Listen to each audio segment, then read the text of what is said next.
تو اس کا چلنا بھی سب سے اچھا ہونا چاہیے۔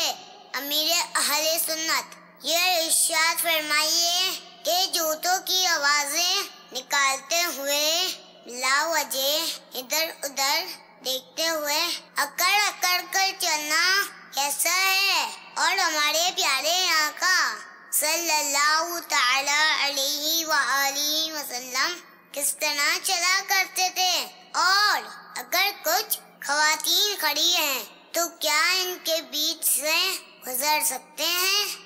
پارہ 15 سورہ بنی اسرائیل آیت نمبر 37 میں اللہ تبارک و تعالیٰ کا ارشاد ہے وَلَا تَمْشِ فِي الْأَرْضِ مَرَحًا إِنَّكَ لَن تَخْرِقَ الْأَرْضَ وَلَن تَبْلُغَ الْجِبَالَ طُولًا۔ ترجمہ کنزول ایمان، اور زمین میں اتراتا نہ چل، بے شک ہرگز زمین نہ چیر ڈالے گا اور ہرگز بلندی میں پہاڑوں کو نہ پہنچے گا۔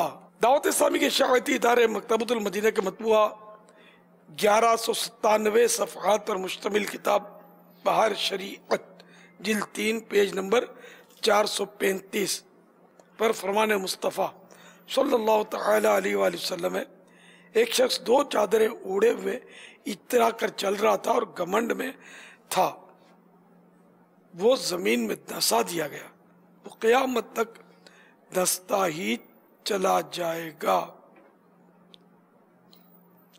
سرور کائنات شہنشاہ موجودات صلی اللہ تعالی علیہ وآلہ وسلم بسا اوقات چلتے ہوئے اپنے کسی صحابی رضی اللہ تعالیٰ عنہ کا ہاتھ اپنے دستے مبارک سے پکڑ لیتے۔ پیارے آقا صلی اللہ تعالی علیہ وآلہ وسلم جب چلتے تو کسی قدر نے کسی حد تک آگے جھک کر چلتے، گویا کہ آپ بلندی سے اتر رہے ہیں۔ راہ چلنے میں پریشان نظری یعنی بلا ضرورت ادھر ادھر دیکھنا سنت نہیں، نیچی نظریں کیے پروقار طریقے پر چلیے،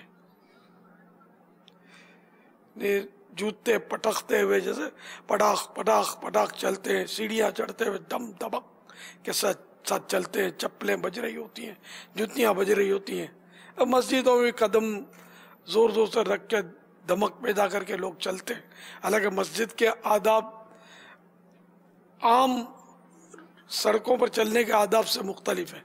یہاں تو زیادہ بچنا چاہیے کہ پاؤں کی چاپ نہ سنائی دے، لیکن اگر آپ پنجوں پر وزن دیں گے نا چلنے میں تو آواز پیدا نہیں ہوگی۔ مسجد میں تو خاص اس کا اہتمام کرنا چاہیے۔ سرکار اعلیٰ حضرت رحمۃ اللہ تعالیٰ علیہ مسجد میں خاص کر وہ پاؤں اس طرح پاؤں مبارک رکھتے تھے پنجے کہ اگلے حصے پر اس کا وزن ہوتا تھا تاکہ بالکل بھی آواز مسجد میں پیدا نہ ہو، کہ مسجد کے آداب کے یہ خلاف۔ اور راستے میں بھی یہ جو زور زور سے پٹاخ پٹاخ چلتے ہیں، اب تو لیفٹ رائٹ کرتے ہیں تو خاص جوتے بجاتے ہیں اور زور سے مارتے ہیں، پاؤں نہیں، نہ اس سے زمین پھٹے گی، نہ مطلب یوں اکڑ کے چلے گا بندہ تو پہاڑ تک جا پہنچے گا۔ یہ تو ابھی اپنے آیت مبارکہ سنی، تو چلنے میں بھی وقار ہو، تمکنت ہو، درمیانہ انداز ہو، یہ نہ ہو کہ مطلب آپ دوڑے چلے جا رہے یہ لگے، یہ نہ ہو کہ بالکل یعنی کہ بستر مرض سے اٹھ کر اب یہ بڑی مشکل سے آپ بچوں کی طرح چلنا سیکھیں۔ نارمل چال ہو، کسی کی توجہ نہ کھینچے کہ اس میں کچھ عجوبہ ہے۔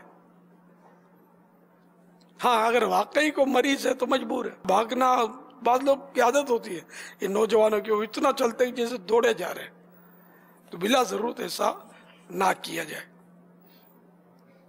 ہمارے پیارے پیارے آقا صلی اللہ تعالی علیہ وآلہ وسلم کو جوتوں کی دمک ناپسند تھی۔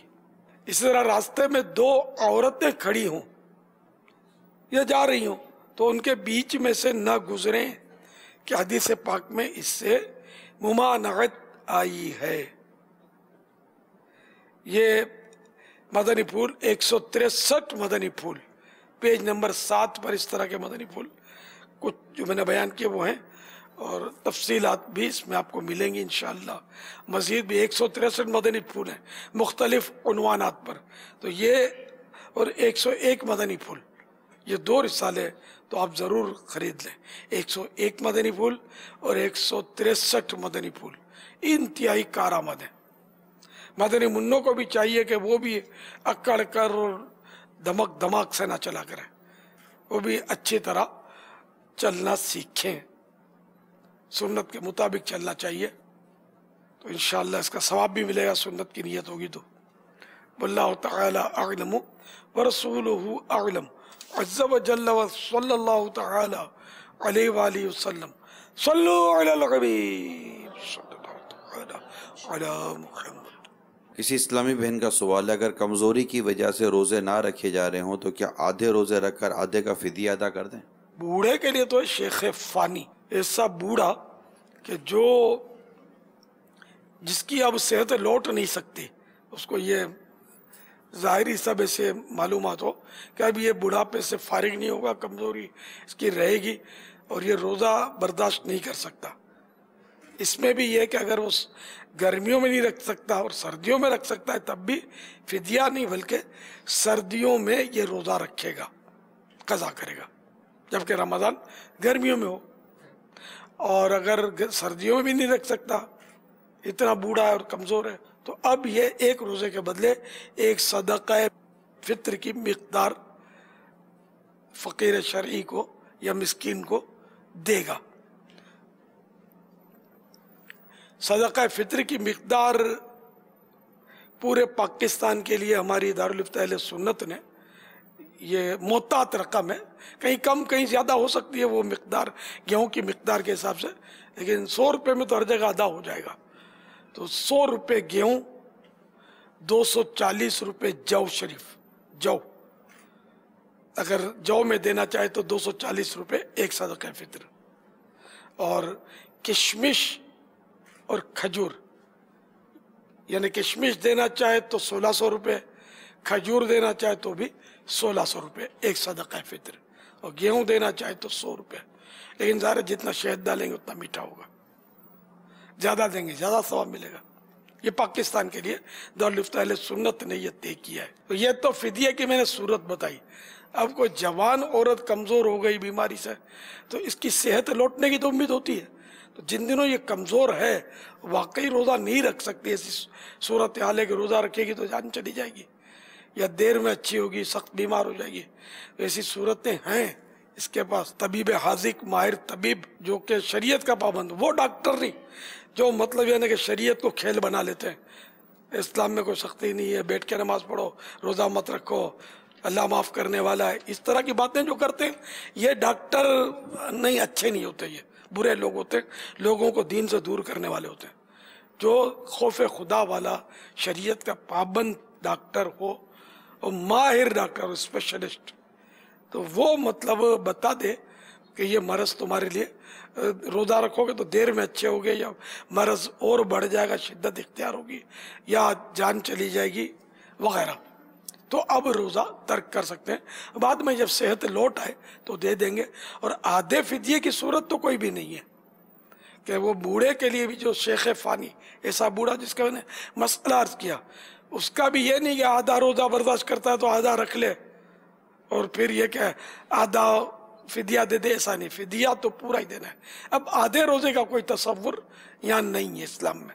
یہ ہو سکتا ہے کہ 15 رکھنے کی طاقت ہے اور 15 رکھ لیے تو 15 بعد میں قضا کر لے، کیونکہ اب جوان ہے، اس کے لیے تو ہم نے پڑھا نہیں ہے کہ وہ بھی فدیہ دے دے. جوان کی تو امید ہوتی ہے نا کہ لوٹ آئے گی طاقت، اس کی بیماری ٹھیک ہو جائے گی تو تگڑا ہو جائے گا. بلکہ وہ شیخ فانی کے لیے بھی لکھا ہے کہ اگر وہ بھی بعد میں اتفاق سے تگڑا ہو گیا، فدیہ دے دیے، تو یہ نفل ہو جائے گا فدیہ، اور اس کو روزے تو قضا کرنے پڑیں گے اس بزرگ کو بھی. یہ رمضان کے روزے فرض ہیں، یہ تو نعمت ہے. اس کے لیے یہ مطلب نعوذ باللہ جان چھڑانے کی کوئی صورت نہ کرے آدمی، بلکہ اس میں اپنی جان پھنسائے رکھے، اسی میں دونوں جان کی بھلائی ہے. اللہ کی رحمت ہے کہ اس نے ہم کو روزے جیسی نعمت دی جو ہمیں تقوی کی دولت سے مالا مال کرتا ہے روزہ. اور بھی بہت سارے فضائل ہیں روزے کے. اللہ تعالیٰ راضی ہوتا ہے، اس سے بڑھ کر کیا فضیلت ہوگی روزے کی؟ رب کی رضا مل گئی تو سب مل گیا۔ صلو علی الحبیب صلی اللہ تعالی علی محمد۔ فطرے کا اگر آپ ایک بار پھر اعلان فرما دیں کہ دعوت اہل سنت نے کتنا فطرے کا فرمایا اور کیا کیا دیا اور ہمیں کیا کرنا چاہیے، ترغیب کیا ہے آپ کی؟ میں نے عرض کیا نا کہ جتنا شہد ڈالیں گے اتنا میٹھا ہوگا۔ کشمش یا کھجور یہ دینا چاہیں، یہی دینا چاہیے۔ جو صاحب حیثیت ہوتے ہیں یوں ہزاروں لاکھوں روپے یوں جھٹکے میں اڑا دیتے ہیں، تو فطرہ اگر وہ 1600 روپے دیں گے تو غریبوں کا بھلا ہوگا۔ گھر کے 4 افراد ہیں تو 6400 روپے ہو جائیں گے، 5 ہیں تو 8000 ہو جائیں گے۔ تو یوں ان کے لیے کوئی مشکل نہیں ہوتا، یہ 1,00,000 2 لاکھ تو یوں بال ان کا ٹوٹتا ہے، پتہ بھی نہیں چلتا۔ تو جو دے سکتے ہیں صاحب حیثیت ان کو دینا چاہیے۔ ویسے بھی دیکھو وہ ہم دنیاوی اعتبار سے بھی بعض اوقات کوئی سستی چیز ہوتی ہے تو جو سمجھدار ہوتے ہیں سستی ہے تو یار یہ اتنی پاورفل نہیں ہوگی، مہنگی والی لیتے کہ یار اس کی کوالٹی درست ہوگی۔ صدقے میں یہ صورت تو میں نہیں بیان کر رہا کہ کوالٹی پاورفل نہ پاورفل، حیثیت اگر ہے تو 1600 روپے دیں گے تو زیادہ فائدہ ہوگا نا، ثواب زیادہ ملے گا، غریبوں کا زیادہ بھلا ہوگا۔ تو کھجور اور کشمش 1600 روپے۔ پھر اگر یہ نہیں دے سکتے جو شریف کے حساب سے دیں 240 روپے ایک صدقہ فطر کے، اور یہ بھی نہیں دینا چاہتے تو ٹھیک ہے پھر گندم کے حساب سے دے دیں، گیہوں کڑک اس کے 100 روپے۔ یہ پاکستان کے لیے محتاط حساب ہے۔ تو یہ بھی عام جو کھجورے وغیرہ ہیں اگر کوئی اجوا کے حساب سے دینا چاہے تو وہ بھی دے سکتا ہے؟ اجازت ہے آپ کی تو ٹھیک ہے، دینے والے یہ دیں گے، اس میں کیا ہے۔ اجوا شریف تو واقعی یعنی کہ مگر وہ پاکستان کے حساب سے یہ کیا ہے نا، اجوا شریف تو مدینے میں، خیر وہاں دینا تو زیادہ ثواب ہے۔ مدینہ شریف میں مدینے کے حساب سے اگر دیتا ہے صدقہ فطر مدینہ وہاں تو کتنے ریال کی ہے؟ 40 سے شروع ہوتی ہے۔ 40 ریال کے بھی پاکستانی ہیں۔ ہاں وہ ڈبل ہے نا گیہوں کے مقابلے میں، یہ سبھی ڈبل ہے نا گیہوں کے مقابلے میں، جو کھجور اور کشمش۔ تو گیہوں کی مقدار 2 کلو میں سے 80 گرام کم، وہ اب ڈبل، وہ جو بھی دوسری چیزیں گیہوں کے علاوہ دینا چاہ رہا ہے، یہ 3 چیزیں جو بیان کی گئی تو یہ ڈبل مقدار۔ یہ غریبوں کا بھلا ہو یا دینی اداروں کو دیں گے تو اس کا بھی بھلا ہوگا، دعوت اسلامی کو دیں گے تو ظاہر ہے اس کے بھی مدنی کاموں میں بہتری کے لیے استعمال ہوگا۔ ہماری جیب میں تو جانا نہیں ہے، اس نے آپ کی آخرت کے لیے جمع ہونا ہے۔ تو 1600 روپے والے بھی دینا چاہیں تو مدینہ ضرور دیں۔ صلو علی الحبیب صلی اللہ تعالی علی محمد۔ میرا نام محمد یاسین ہے، میں فیصل آباد سے بول رہا ہوں۔ نماز کے فدیے کے بارے میں پوچھنا تھا کہ وہ کتنا ہے، نماز کا فدیہ کتنا ہے، ایک نماز کا کتنا ہے؟ جس طرح روزے کا فدیہ ہے اسی طرح نماز کے فدیے کے بارے میں بھی بتائیں کہ وہ ہر نماز کا کتنا فدیہ بنتا ہے، تو کس حساب سے دیں؟ نماز کا فدیہ جیتے جی تو نہیں دینا ہے، روزے کا تو جیتے جی کی صورت میں بیان کر چکا، لیکن نماز تو مرتے دم تک جب تک سانس ہے نا باقی اس کا فدیہ نہیں دیا جاتا۔ یہ تو جیسے کسی کے والد فوت ہو گئے، اب اس پہ نمازیں باقی تھیں، روزے باقی تھے، تو یوں مطلب نماز میں 5 نمازیں کی فرض نمازیں اور 3 وتر، تو ایک دن کے 6 فدیہ بنیں گے، اور روزے کا 1 فدیہ بنے گا۔ مثال کے طور پہ 1 مہینے کے روزے ابو کے قضا ہو گئے، فوت ہو گئے، تو 30 کا مہینہ تھا تو وہ 30 فدیے دینے ہوں گے، اور فدیہ وہی صدقہ فطر، اسی کی رقم جو ہے نا یہ فدیہ ہے، وہی 100 روپے یا 240 یا 1600، یہ آج کا بھاؤ، اور جس دن فدیہ دیں گے نا اس دن کا بھاؤ ویلڈ ہوتا ہے۔ لیکن یہ ہم دارالفتہ اہل سنت نے جو دیا نا وہ ایک محتاط دی ہے رقم کہ وہ اس میں آ ہی جائے گا پورے پاکستان میں، کہیں کم بھی بنے گا، کہیں زیادہ نہیں بنے گا، کم بنے گا، اور 1 مہینے میں اتنا بھاؤ نہیں بڑھ جائے گا جتنا مطلب یہ نہیں کہ لکھا ہوا ہے کہ اس سے بھی تجاوز کر جائے، یہ امید ہے۔ پھر بھی اگر بھاؤ بڑھ جاتا ہے تو پھر وہ